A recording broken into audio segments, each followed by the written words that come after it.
ಅಮೆರಿಕದೊಂದಿಗೆ ಉತ್ತಮ ವ್ಯಾಪಾರ ಒಪ್ಪಂದಗಳನ್ನು ಮಾಡಿಕೊಳ್ಳಲು ಭಾರತ ಎದುರು ನೋಡುತ್ತಿದೆ ಎಂದು ಕೇಂದ್ರ ಹಣಕಾಸು ಸಚಿವೆ ನಿರ್ಮಲಾ ಸೀತಾರಾಮನ್ ಹೇಳಿದ್ದಾರೆ. ಮುಂಬೈನಲ್ಲಿ ನಿನ್ನೆ ಪ್ರಶಸ್ತಿ ಪ್ರದಾನ ಸಮಾರಂಭವೊಂದರಲ್ಲಿ ಅವರು ಪಾಲ್ಗೊಂಡಿದ್ದರು.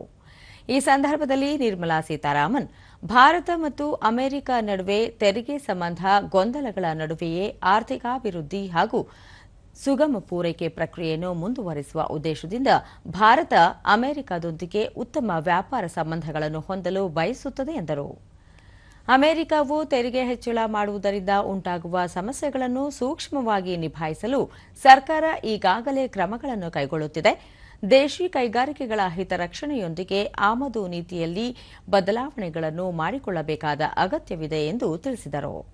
2030ರವರೆಗೆ ಅಮೆರಿಕದೊಂದಿಗೆ $500 ಬಿಲಿಯನ್ ಮೊತ್ತದ ವಾಣಿಜ್ಯ ವ್ಯವಹಾರಗಳನ್ನು ನಡೆಸಲು ಸರ್ಕಾರ ಉದ್ದೇಶಿಸಿದ್ದು, ಈ ಸಂಬಂಧ ದ್ವಿಪಕ್ಷೀಯ ಒಪ್ಪಂದಗಳನ್ನು ಮಾಡಿಕೊಳ್ಳುವ ಬಗ್ಗೆ ಉನ್ನತ ಮಟ್ಟದ ಮಾತುಕತೆಗಳನ್ನು ಕೈಗೊಳ್ಳಲಾಗುತ್ತಿದೆ.